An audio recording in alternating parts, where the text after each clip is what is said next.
pimpinan dan segenap anggota Komisi 8, kita coba mulai untuk menyampaikan beberapa hal yang terkait dengan pertanyaan yang tadi telah disampaikan di awal.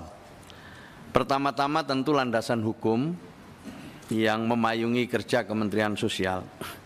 Ada undang-undang dasar, ada undang-undang dan seterusnya, tetapi yang ingin saya baca di sini adalah pernyataan Presiden Prabowo pada saat pelantikan tanggal 20 Oktober di depan Bapak Ibu sekalian waktu itu. Cita-cita bangsa kita adalah bangsa yang gemah ripah loh jinawe, toto tentrem kertora harjo, bangsa yang baldatun toyibatun warbun ghafur, bangsa di mana rakyat cukup pangan, cukup sandang, cukup papan. Cita-cita kita adalah melihat wong cilik iso gemuyu, wong cilik bisa tersenyum, bisa tertawa. Inilah pernyataan Presiden yang akan menjadi inspirasi bagi kita sekalian di Kementerian Sosial, sekaligus sebagai pengingat agar program-program kami ya sesuai dengan apa yang disampaikan oleh Presiden. Sementara mandat RPJMN-nya kita berada di Asta Cita 4 dan Asta Cita 6. Asta Cita 4 adalah memperkuat pembangunan sumber daya manusia, sains, teknologi, pendidikan, kesehatan, prestasi olahraga, kesetaraan gender, serta penguatan peran perempuan, pemuda, dan penyandang disabilitas.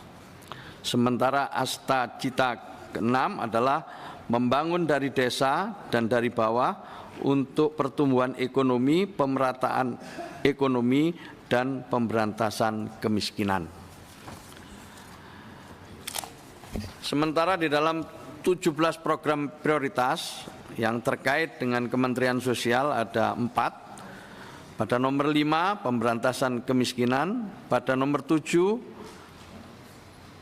menjamin tersedianya pelayanan kesehatan bagi seluruh rakyat Indonesia, peningkatan BPJS Kesehatan dan penyediaan obat untuk rakyat. Khusus yang nomor 7 ini adalah kaitannya dengan BPJS Kesehatan, karena Kementerian Sosial itu menandatangani penerima bantuan iuran untuk BPJS yang dibayarkan oleh Kementerian Kesehatan. Jadi datanya itu dari Kementerian Sosial, tetapi kemudian yang membayar ke BPJS adalah Kementerian Kesehatan. Nomor 10 itu yang terkait dengan kita, penguatan kesetaraan gender dan perlindungan hak perempuan, anak, serta penyandang disabilitas. Dan yang terkait berikutnya adalah yang nomor 13, menjamin pembangunan hunian berkualitas, terjangkau, bersanitasi baik untuk masyarakat perdesaan, perkotaan, dan rakyat yang membutuhkan. Pimpinan dan segenap anggota DPR Komisi 8 yang saya hormati, inilah tantangan dan isu strategis kita. Yang pertama, ini adalah dipesankan dari awal oleh Pak Prabowo pada kami, yaitu bantuan sosial tepat sasaran. Pemadanan data tunggal terpadu yang ini mengantisipasi dinamika verifikasi dan validasi yang di lapangan cukup dinamis. Yang berikutnya kecepatan, ketepatan, dan feedback evaluasi penyaluran bantuan. Yang kedua, isu strategisnya adalah kolaborasi penyelenggaraan kesejahteraan sosial,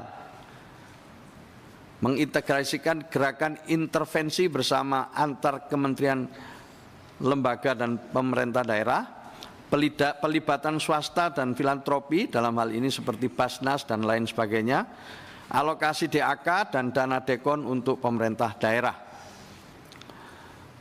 Berikutnya adalah pemenuhan standar pelayanan minimal urusan sosial, mulai dari standarisasi kualitas penyelenggaraan kesejahteraan sosial, rasio ketersediaan sentra Kemensos di seluruh Indonesia, dan upaya Pemda dalam pemenuhan SPM terbatas.